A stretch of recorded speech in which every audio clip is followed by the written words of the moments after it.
பாருங்க 3 லைன் போட்டுக்கோங்க. Aero ஸ்டிச்சுக்கு centre லைனில் ஸ்டார்ட் பண்ணிக்கோங்க. அப்படியே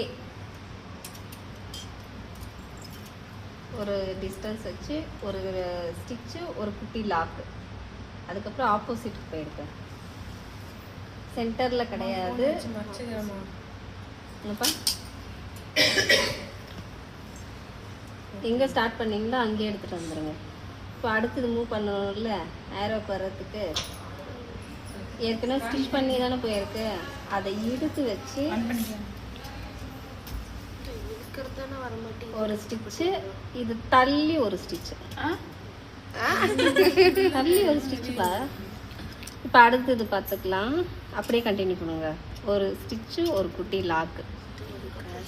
ஆப்போசிட்டுக்கு போயிட்டு ஒரு ஸ்டிச்சு, ஒரு குட்டி லாக்கு. மறுபடியும் வந்த இடத்துக்கே வந்துருங்க. ஒரு ஸ்டிச்சு, ஒரு குட்டி லாக்கு. இது ரெண்டா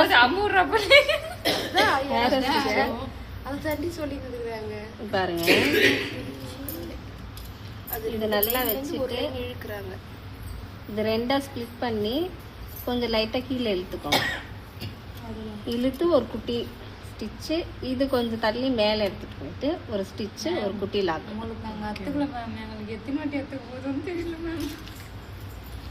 வந்துரும்ப்பா.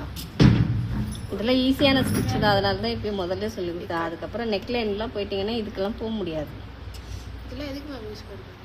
நீங்கள் நெக்லைன் சிம்பிளாக போடுறீங்க, பீடு வைக்கலாம். குட்டியாக போட்டால் நல்லா இருக்கும்ப்பா. இந்த பட்டர்ஃப்ளை ஸ்டிச் நெக்லைனுக்கு போடுறாங்க. அது நல்லா இருக்கும். பட்டர்ஃப்ளை ஸ்டிச் அது பீட் ஒர்க் கொடுத்து இதில் கூட பீட் கொடுக்கலாமே. இந்த இடத்துல கொடுக்கலாம். இங்கே இது மூவ் ஆகாது. இல்லை இங்கேயும் கொடுக்கலாம், இங்கேயும் கொடுக்கலாம். ஸ்ட்ரெயிட் லைன் மட்டும் கொடுக்கலாம். ஆமாம். வேறு எதுக்காச்சும் கொடுத்தீங்கன்னா அது மூவ் ஆகிட்டே இருக்கும்.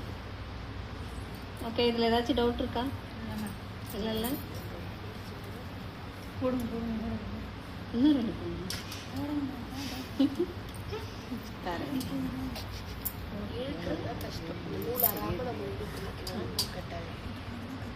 2 ஸ்ப்ளிட் பண்ணிங்கன்னாவே ஸ்ப்ளிட் ஆகிடு.